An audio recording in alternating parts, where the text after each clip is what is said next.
الرجیم بسم اللہ الرحمن الرحیم والفجر ولیال عشر۔ بزرگان محترم، یہ ماہ ذی الحجہ ہے اور ذی الحجہ کی 10ویں تاریخ اور 11ویں اور 12ویں تاریخ یہ ایام قربانی کہلاتے ہیں۔ عشرہ ذی الحجہ کے قرآن پاک میں بھی اور رسول پاک صلی اللہ علیہ وسلم کے فرمان میں، حدیث میں بڑے فضائل وارد ہوئے ہیں۔ قرآن پاک میں اللہ جل شانہ نے ایک مضمون بیان کرنے کے لیے 10 راتوں کی قسم کھائی ہے، تو وہ 10 راتوں سے مراد بقرعید تک اس مہینے کی 10 راتیں ہیں۔ اللہ جل شانہ نے ان 10 راتوں کی قسم کھا کر اپنے بندوں کو یہ ثابت کیا ہے کہ یہ راتیں بڑی عظمت برکت والی ہیں۔ اسی لیے سرکار دو عالم صلی اللہ علیہ وسلم نے فرمایا کہ ان 10 راتوں میں جو آدمی کسی بھی رات میں عبادت کرے اسے شب قدر کی عبادت کے برابر ثواب ملتا ہے۔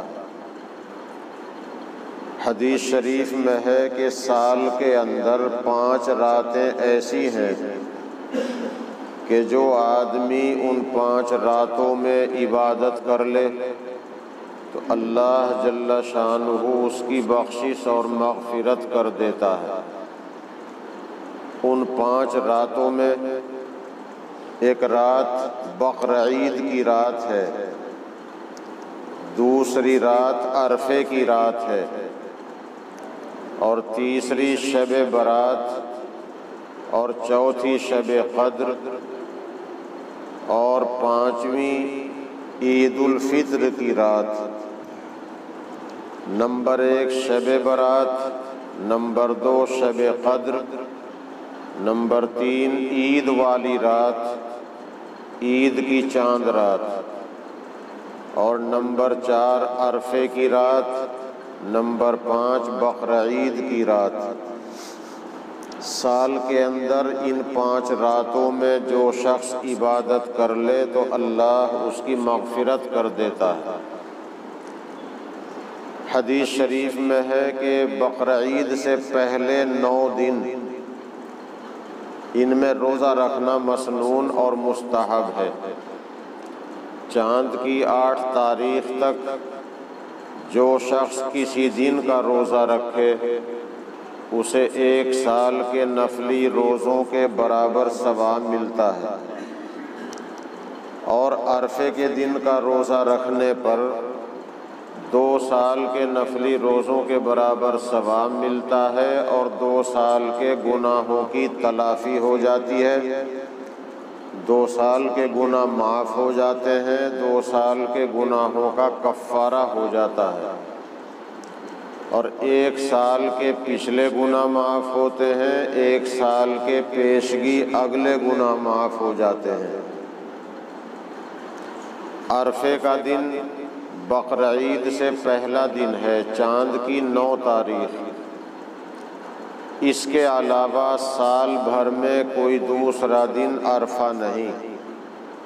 کچھ لوگ لا علمی کی وجہ سے شب برات میں بھی عرفہ مانتے ہیں، وہ کچھ لوگوں کی من گھڑت بات ہے، شریعت میں اس کی کوئی اصل نہیں۔ عرفہ تو بس ایک ہی دن ہے، وہ ہے بقرعید سے پہلا دن۔ اس دن کے روزے کا ثواب اس سے پہلے 8 دنوں کے مقابلے میں ڈبل ہو جاتا ہے۔ اور حدیث سے یہ بات بھی ثابت ہوتی ہے کہ ان 10 دنوں میں ہر نیکی کا ثواب بڑھ جاتا ہے۔ ہمارے حضرت پیران پیر شیخ عبد القادر جیلانی رحمۃ اللہ علیہ کی کتاب ہے غنیۃ الطالبین۔ حضرت پیران پیر رحمۃ اللہ علیہ نے لکھا ہے کہ ان 10 دنوں میں اگر کوئی آدمی کسی دین کی مجلس میں بیٹھا، اسے نبی کی مجلس میں بیٹھنے جیسا ثواب ملتا ہے۔ ان 10 دنوں میں اگر کسی شخص نے کسی مسلمان کے جنازے میں شرکت کی، اسے ایسا ثواب ملتا ہے کہ جیسا کسی پیغمبر کے جنازے میں شریک ہو گیا ہو۔ اگر کسی شخص نے ان 10 دنوں میں صدقہ خیرات کی تو اس کو ایسا ثواب ملتا ہے کہ جیسے اس نے اللہ کے مخصوص بندوں کی، جنہیں غوث، قطب، ابدال کہتے ہیں، ان کی مدد کی ہو۔ معلوم یہ ہوا کہ رمضان شریف کی طرح ان 10 دنوں میں ہر نیکی کا ثواب بڑھ جاتا ہے، لیکن ان 10 دنوں کا سب سے زیادہ محتم بشان، سب سے بڑا عمل قربانی کرنا ہے۔ یہ قربانی واجب ہے ہر اس شخص پر کہ جو بقرعید کے 3 دنوں میں سے کسی بھی وقت نصاب کے برابر مال کا مالک بن جائے۔ نصاب ہے 612 گرام چاندی، جس کا اس زمانے میں 61 تولے 2 گرام وزن ہوتا ہے۔ تو جس شخص کے پاس رہنے کا مکان، کھانے پینے کا ضروری سامان اور روزانہ کام آنے والی چیزیں چھوڑ کر اور قرض گھٹا کر 612 گرام چاندی کی قیمت کے برابر ملکیت ہے تو اس پر قربانی کرنا واجب ہے۔ عورت اپنے میکے سے جو زیورات لاتی ہے، جو برتن یا کپڑا لاتی ہے، تو ہمارے عرف میں اس سامان کی مالک عورت ہے، جب تک وہ اپنے اس سامان کا مالک اپنے شوہر یا ساس سسر کو نہ بنائے۔ اور لڑکے کے ماں باپ نے جو زیورات دیے ہیں، ان کے مالک لڑکے والے ہیں، لڑکا یا لڑکے کے ماں باپ ہیں۔ ہر آدمی ان دنوں میں اپنا حساب لگائے۔ اگر عورت کے پاس زیور پہننے کا یا رکھا ہوا، پہنا ہوا ہو یا رکھا ہوا، عورت کے پاس زیور، اس کا فالتو کپڑا جو صندوق میں ہے سلا نہیں گیا، اس کے فالتو برتن جو پورے سال کبھی بھی کام نہیں آ سکے، اور اس کے پاس کچھ پیسہ بھی ہے، اگر یہ سب چیزیں مل کر 612 گرام چاندی کی قیمت کو پہنچ جائیں تو اس عورت پر بھی قربانی کرنا واجب ہے، چاہے ادھار لے کے کرے، چاہے شوہر سے مانگ کر کرے، اپنے ماں باپ سے پیسہ مانگ کر قربانی کرے، یا اپنا سامان بیچ کر قربانی کرے۔ لیکن عورت پر بھی اگر نصاب کے برابر اس مال ہے، فالتو برتن، فالتو کپڑے اور زیور اور کچھ پیسہ، 612 گرام چاندی اس وقت تقریباً 40,000 روپے کی ہے، تو جس آدمی کے پاس اپنی ملکیت میں 40,000 روپیہ ہے یا 40,000 روپے کی ملکیت ہے جو ضروریات سے زائد ہے، اس پر قربانی کرنا واجب ہے۔ وہ مکان کہ جس میں ہم رہتے ہیں، ہمارے بال بچے سوتے ہیں، ہمارے جانور مویشی بنتے ہیں، باندھے جاتے ہیں، ہم مویشی پالتے ہیں، ہم ان کا چارہ اپنے کسی مکان میں رکھتے ہیں، مہمان آتے ہیں، بیٹھک میں ٹھہرتے ہیں، یہ مکان ضروریات کے ہیں۔ اگر کوئی مکان کرائے پہ چلا رکھا ہے، کوئی دکان کرائے پہ چلا رکھی ہے، شریعت قربانی کے لیے اس کو ضرورت کا سامان نہیں کہتی۔ جس مکان کو یا دکان کو کرائے پر دے رکھا ہے، اگر اس مکان یا دکان کی قیمت بھی 40,000 روپے کے قریب ہے تو اس کی وجہ سے بھی قربانی کرنا واجب ہے۔ رسول پاک صلی اللہ علیہ وسلم نے ارشاد فرمایا کہ جس آدمی پر قربانی واجب ہو اور وہ قربانی نہ کرے تو وہ ہماری عیدگاہ میں نہ آئے۔ اس کا مطلب یہ ہے کہ اس کا ہم سے کوئی تعلق، کوئی واسطہ نہیں۔ نبی اکرم صلی اللہ علیہ وسلم نے سخت ناراضگی کا اظہار فرمایا ہے ایسے مسلم سے کہ جس پر قربانی واجب ہے اور اس نے قربانی غفلت کی وجہ سے نہیں کی۔ جس آدمی پر قربانی کرنا واجب ہے، اگر چاند کی 12 تاریخ کے سورج کے ڈوبنے تک اس نے قربانی نہیں کی تو اس کا یہ فریضہ اس کے ذمے سے ساقط نہیں ہوگا۔ اب اس کی قضا اس صورت میں کی جائے گی کہ ایک مناسب درجے کی بکری کی قیمت صدقہ کرنی پڑے گی یا بڑے جانور کی قیمت کا 7واں حصہ اسے صدقہ دینا پڑے گا۔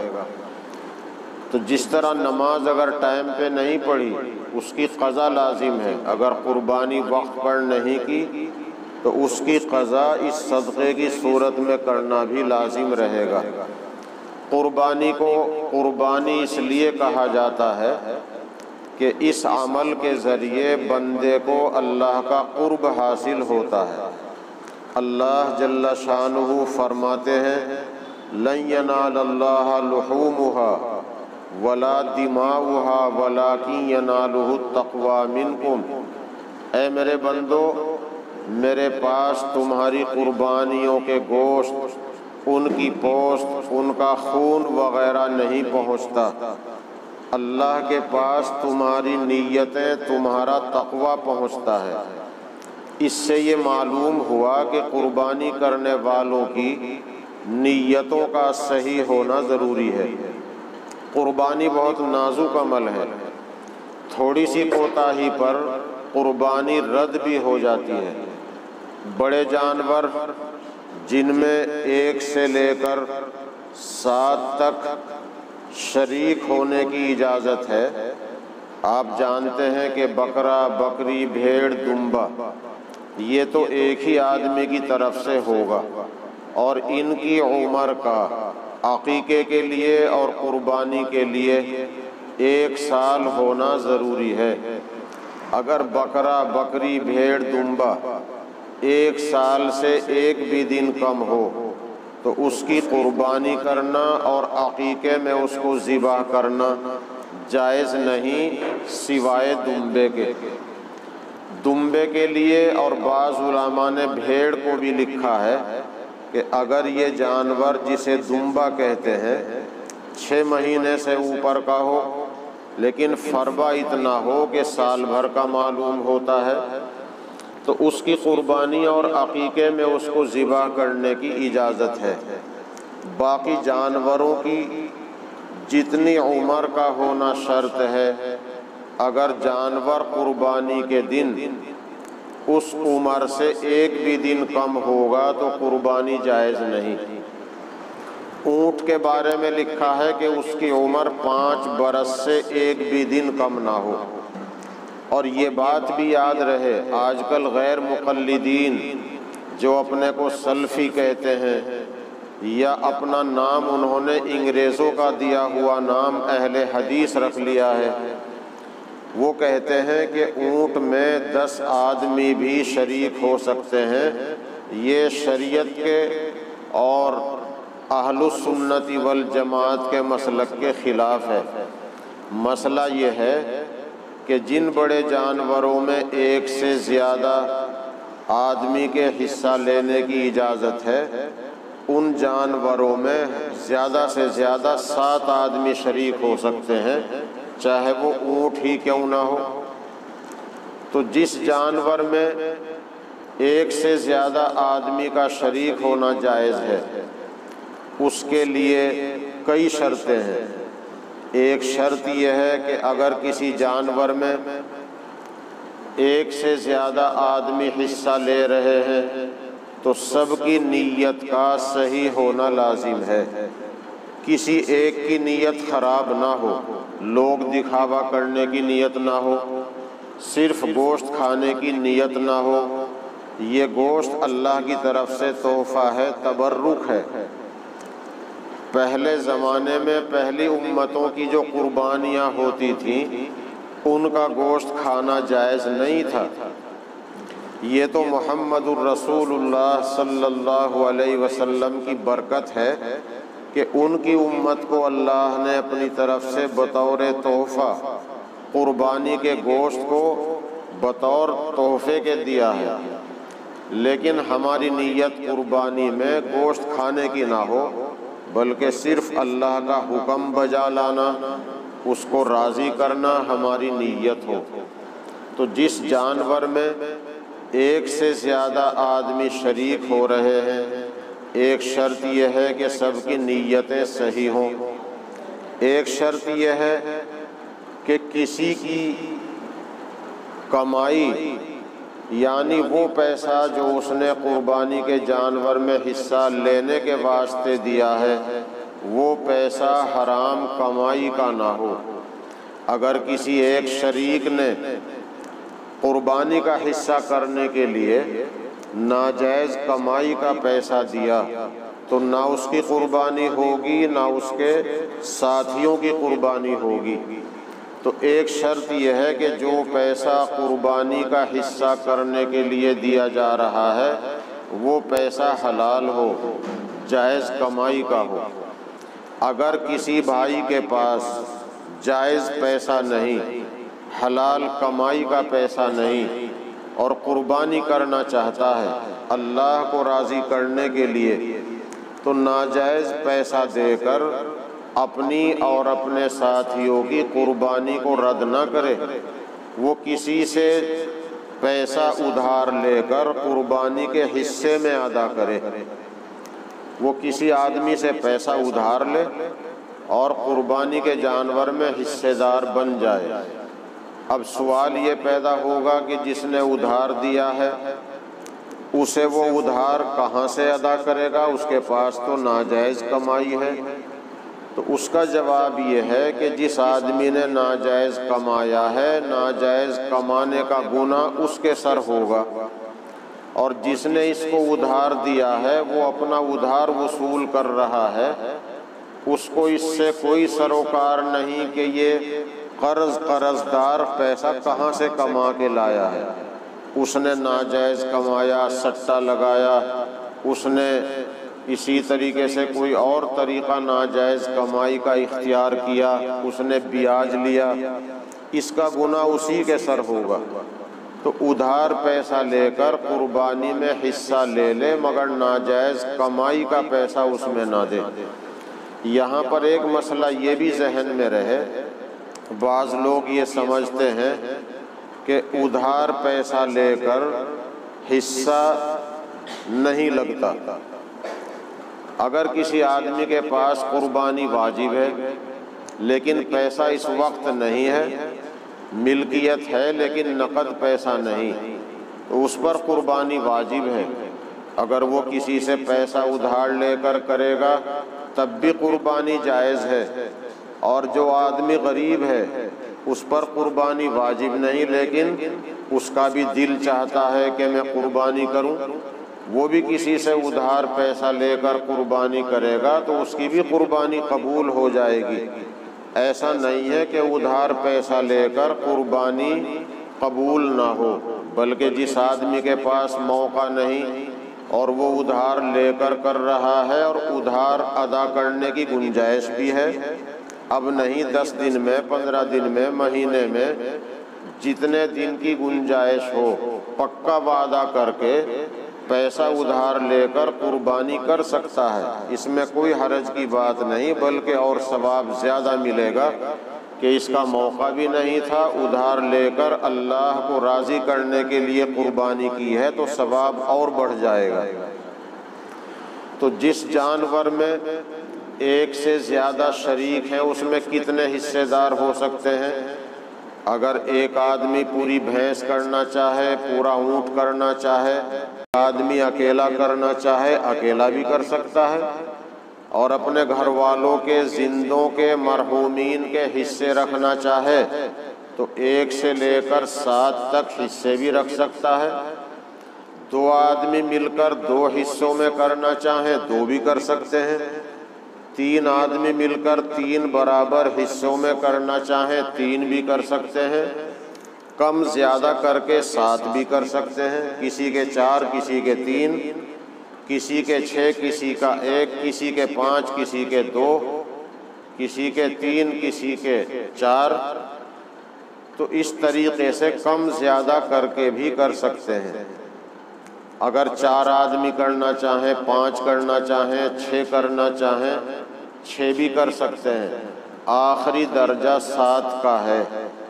تو جس جانور میں 1 سے زیادہ حصے دار ہیں اس قربانی کے صحیح ہونے کے لیے ایک شرط یہ ہے کہ کسی شریک کا حصہ 7ویں حصے سے کم نہ ہو۔ یہاں اس مسئلے کے سمجھنے میں بھی کچھ غلطی ہو جاتی ہے، اس کو صحیح سمجھ لیں۔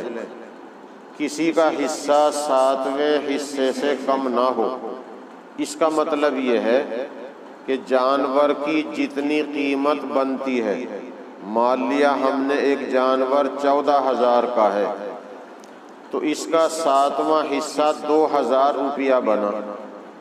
اب جو آدمی اس جانور میں شرکت کر رہا ہے تو وہ 2,000 سے کم پیسہ دے کر شرکت نہ کرے۔ اگر کوئی غریب آدمی کہنے لگے کہ تم 6 آدمی 13,000 پورے کر لو اور میں غریب آدمی ہوں مجھے 1,000 روپے میں شریک کر لو اور میں 7ویں حصے سے آدھا گوشت لے لوں گا، تو اس کا حصہ 7ویں حصے سے کم ہو گیا۔ اگر کسی شریک نے 7ویں سے کم حصہ لیا ہے تو اس کی قربانی رد ہو جائے گی اور اس کے ساجھیوں کی بھی رد ہو جائے گی، نہ اس کی قربانی ہوگی نہ اس کے ساتھیوں کی ہوگی۔ تو کسی کا حصہ 7ویں حصے سے کم نہ ہو، زیادہ پڑا ہو جائے۔ مثال کے طور پر 6 آدمی شریک ہو گئے، 7ویں حصے میں کوئی شریک نہیں ہوا، یہ 6 کے 6 آدمی 6 حصوں میں اسے تقسیم کر لیں تو سب کا حصہ 7ویں سے زیادہ ہو گیا، یا 6 آدمی یا ان میں سے کم یہ طے کر لیں کہ یہ 7واں حصہ ہم محمد الرسول اللہ صلی اللہ علیہ وسلم کے نام سے کر رہے ہیں، تو اب یہ 7ویں حصے میں سب شریک ہو گئے تو 7ویں حصے سے ان کا حصہ کم نہیں ہوا بلکہ 7ویں سے زیادہ ہو گیا، کیونکہ ایک 7ویں حصے کے تو یہ پہلے سے مالک تھے۔ اب جو 7ویں حصے میں شرکت کی ہے تو وہ 7ویں سے زائد ہے۔ اگر 2 غریب بھائی اللہ کو راضی کرنے کے لیے قربانی کرنا چاہتے ہوں، اللہ کو راضی کرنے کے لیے، لوگ دکھاوا کرنے کے لیے نہیں، اور ہیں دونوں غریب اور جی چاہتا ہے کہ ہم بھی قربانی کریں تو اور پورا 7واں حصہ لینے کی ہمت نہیں، تو اس کا آسان طریقہ یہ ہے کہ ان میں سے ایک بھائی کچھ پیسہ اپنے دوسرے بھائی کو دے کر اسے مالک بنا دے اور یہ کہہ دے کہ تم اپنے نام سے قربانی کر لو، میرا اس میں کوئی عمل دخل نہیں، تم قربانی کر لو، تم ہی ذمہ دار ہو، تمہارے ہی نام کا حصہ ہوگا۔ تو اب ایک آدمی ذمہ دار بنا، اسی کے نام کی قربانی ہوگی، یہ پیسہ دینے والا ثواب میں تو شریک رہے گا لیکن قربانی میں حصے دار نہیں۔ اگر اس کے بھائی نے اس کو گوشت نہ دیا تو یہ اعتراض نہیں کر سکتا، یہ تو اللہ کا حکم ہے کہ قربانی کے گوشت کے 3 حصے کرو، ایک حصہ غریبوں کے لیے، ایک حصہ اپنے یار دوستوں کے لیے، بھائی بہنوں کے لیے، خاندان والوں کے لیے، یار دوستوں کے لیے، امیر ہوں یا غریب، اور ایک حصہ اپنے گھر کے لیے رکھو۔ تو جب بھائی غریب ہے تو بھائی تو قربانی کا گوشت دے گا ہی، مگر یہ نیت نہ رکھے۔ اور اگر مانگنے والے غریب نہیں ملتے تو سارا گوشت حصے دار بھی رکھ سکتے ہیں۔ اور اگر اپنا پریوار اتنا بڑا ہے یا اپنے یہاں کوئی پروگرام ہے، کوئی ولیمہ کرنا ہے اور انہی دنوں میں کرنا ہے، یا پریوار بڑا ہے تو سارے گوشت کی ضرورت اپنے یہاں ہے تو سارا گوشت اپنے یہاں رکھنے میں کوئی حرج نہیں۔ لیکن اس کو ضرورت نہیں کہتے کہ بکرے کا گوشت فائدہ مند ہے۔ مالدار آدمی نے بکری کی، بکرا کیا اور فریج میں رکھ کر 10-20 دن استعمال کر رہا ہے۔ اگر اسے حکیم یا ڈاکٹر نے ہی بتایا ہے تو بات الگ ہے، لیکن اس کو ضرورت نہیں کہیں گے کہ 10-20 دن تک خود استعمال کرے اور غریبوں کو نہ دے۔ ہاں، اسی دن اگر 1 یا 2 ٹائم میں سارے گوشت کی ضرورت ہے تو سارا گوشت اپنے گھر رکھنے میں کوئی حرج نہیں۔ قربانی کے جانور کا نقص اور عیب سے پاک ہونا ضروری ہے۔ ایک مسئلہ اور یہاں سمجھ لیں، جس جانور میں 1 سے زیادہ حصے دار ہیں ان کو یہ مسئلہ بھی ذہن میں رکھنا ضروری ہے کہ ان ساتھیوں میں سے، ان شریکوں میں سے اگر کوئی شخص، کوئی ساجھی کھال اتارنا جانتا ہے، گوشت بنانا جانتا ہے، تو جو گوشت کاٹنے والا، کھال اتارنے والا اپنے حصے والے جانور کی کھال اتارنے یا گوشت بنانے پر پیسے لے گا تو نہ اس کی قربانی ہوگی نہ اس کے ساجھیوں کی ہوگی، اس لیے کہ جس جانور میں ہمارا حصہ ہے اس کی کھال اتارنا ثواب، اس کا گوشت بنانا ثواب، اور ثواب کے کام پر پیسہ نہیں دیا جاتا۔ یہ تو طریقہ ہو سکتا ہے کہ ہم 7 آدمی شریک ہیں اور ہمارا ایک شریک، ایک بھائی، چاہے قریشی ہے اور چاہے بغیر قریشی ہے، جو کاٹنا جانتا ہے۔ جب ہم 7 آدمیوں نے کھال اتار کر اس کے 7 ٹکڑے کر لیے اور ہم سب اپنے اپنے حصے کے مالک بن گئے، اب اپنے حصے کی بوٹیاں بنانے کے لیے اس کو پیسہ دے سکتے ہیں۔ اگر وہ اپنی کمی کو پورا کرنا چاہے تو اپنے ساتھیوں کے پارچوں کی بوٹیاں بنانے پر پیسے زیادہ لے لے، وہ خوشی سے دے دے، لیکن کھال اتارنے اور گوشت بنانے پر اس جانور میں سے اگر پیسے لے گا تو ان سب کی قربانی رد ہو جائے گی۔ یہ مسئلہ بھی ذہن میں رکھنا ضروری ہے۔ اور قربانی کے گوشت کی کوئی چیز کسی کو اجرت میں دینا جائز نہیں کہ بھائی تو کاٹنے والا ہے، کھال تو سستی رکھ لینا۔ ایک چیز نکلتی ہے پاتو، وہ پاتو 300-400 روپے کی عام طور پہ جاتی ہے، پاتو نکال کر رکھیں اور مدرسے کو دیں۔ کھال جیسا موقع ہوگا انشاءاللہ بتا دیا جائے گا۔ کھال اگر محنت مزدوری کے ساتھ جمع کرنے میں فائدہ ہوا تو جمع کریں گے، اور اگر محنت مزدوری کر کے بھی جمع کرا کے خسارہ دکھائی دیا تو آپ حضرات کو بتا دیا جائے گا کہ بھائی کھال کو دفن کرنا ہے اور ہر حصے دار 100 روپے مدرسے کو دے دیں تاکہ یہ دین کا، پوری قوم کا نقصان نہ ہو سکے۔ لیکن پاتوں کو نکالنا نہ بھولیں، وہ پاتوں نکال کر ساتھ لائیں اور مدرسے کو دیں۔ جانور کے کسی بھی عضو کو، کھال کو، ہڈی کو، کسی بھی چیز کو اجرت میں دینا جائز نہیں، اور کٹائی کی اجرت پہلے طے کریں، بعد میں پھر جھگڑا ہونا اچھی بات نہیں۔ پہلے سے کٹائی کی اجرت طے کر لیں اور اس کے بعد ہم جانور پہ ہاتھ ڈالیں۔ جانور کو ذبح کرنے سے پہلے سارے ساتھی موجود ہوں تو بہتر، اگر سب موجود نہ ہوں تو سب کی اجازت ہو، اور ماشاءاللہ اجازت ہوتی ہی ہے، کوئی انکار نہیں کرتا۔ پھر بھی زبانی یا ٹیلی فون پر اجازت لے لیں اور صحیح وقت پر قربانی کریں۔ جتنے آدمیوں نے جانور کی گردن پر چھری چلائی ہے، جن کے ہاتھ چھری پر لگے ہوئے ہیں، ان کا بسم اللہ پڑھنا لازم ہے۔ چھری پر جتنوں کے ہاتھ لگے ہوئے ہیں ان کا بسم اللہ پڑھنا لازم ہے۔ اگر کسی ایک نے بھی جان بوجھ کر بسم اللہ چھوڑ دی تو جانور حلال نہیں ہوگا، اگر بھولے سے چھوٹ گئی تو حلال ہو جائے گا۔ اور جنہوں نے سینگ پکڑا، اس کے پیر پکڑے، اس کی دم پکڑی، وہ بھی اگر بسم اللہ پڑھ لیں، دعا پڑھ لیں بہتر، لیکن ان کا پڑھنا ضروری نہیں۔ اور ذبح کرنے سے پہلے دعا کریں، اللہ ہماری طرف سے اس قربانی کو ایسے قبول فرما جیسے آپ نے حضرت ابراہیم کی طرف سے قبول فرمائی، جیسے آپ نے حضرت محمد صلی اللہ علیہ وسلم کی طرف سے قبول فرمائی۔ اور قربانی کے جانور کو اس کے پیر باندھ کر گھسیٹنا بہتر نہیں۔ اس کو قبلہ رخ ڈالنے کا آسان طریقہ یہ ہے کہ اس کا پیٹ، اس کا گلا، گردن قبلے کی طرف ہو اور اس کا سر دکھن کی طرف ہو۔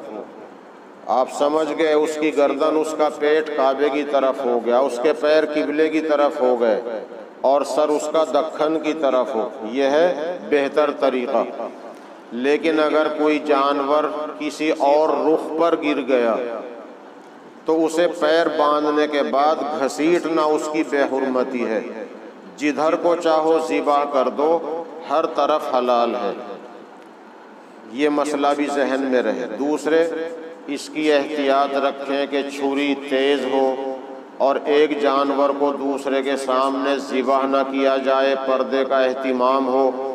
اور ایک اہم مسئلہ یہ ہے کہ ہم قربانی کے جانور کی ویڈیو نہ بنائیں، نہ ویڈیو بننے دیں۔ اس پر شاسن پرشاسن سخت ایکشن لے گا۔ اگر کسی نے ویڈیو وائرل کی، اس پر کوئی بھی قانونی کارروائی شاسن پرشاسن کر سکتا ہے۔ پتہ لگانا ان کے لیے کوئی مشکل نہیں کہ یہ وائرل کہاں سے ہوئی۔ ہم تو قربانی اللہ کی رضا کے لیے کر رہے ہیں، ہمیں ویڈیو بنانے کی ضرورت نہیں۔ اور دوسرے، ہم یہ کوشش کریں کہ اس کا خون نالیوں میں نہ بہتا پھرے، اور جو کچھ باقی ماندہ چیزیں ہیں، اوج ہے، سینگ ہیں، کان ہیں، ہڈیاں ہیں، جو چیز ہم سے فاضل اور فالتو ہے، اگر ہو سکے تو اس کو دفن کریں۔ وہ چیز ہمارے لیے، ہمارے پڑوسیوں کے لیے تکلیف کا باعث نہ ہو، کیونکہ گندگی سے بیماریاں بھی پھیلتی ہیں۔ اس لیے صفائی کا اہتمام رکھیں۔ اور بہت سے مسائل ہیں۔ عید کی نماز کے لیے جیسا سرکار کی طرف سے آدیش اور حکم ہوگا، اگر عیدگاہوں میں پڑھنے کی اجازت ملی، انشاءاللہ فاصلے کے ساتھ عیدگاہ میں پڑھیں گے۔ اور اگر عیدگاہ میں ابھی اجازت نہ ملی، جیسا کہ اتراکھنڈ سرکار نے کانوڑ میلے کی بھی اجازت نہیں دی، تو ہو سکتا ہے سرکار ہمیں ابھی عیدگاہ میں نماز کی اجازت نہ دے، تو انشاءاللہ مسجدوں میں پڑھیں گے اور مکانوں پر پڑھیں گے، اور اس کے بعد عید کی نماز پڑھنے کے بعد اپنی قربانیاں پیش کریں گے۔ اور ہمارے لنڈھورا قصبے کے سبھی احباب اس کو ذہن میں رکھیں کہ ذاتی فائدہ نہیں بلکہ قومی فائدہ سامنے رکھ کر اپنی قربانیوں کو اسی جگہ کریں جہاں پرشاسن کی طرف سے انتظام ہونے والا ہے۔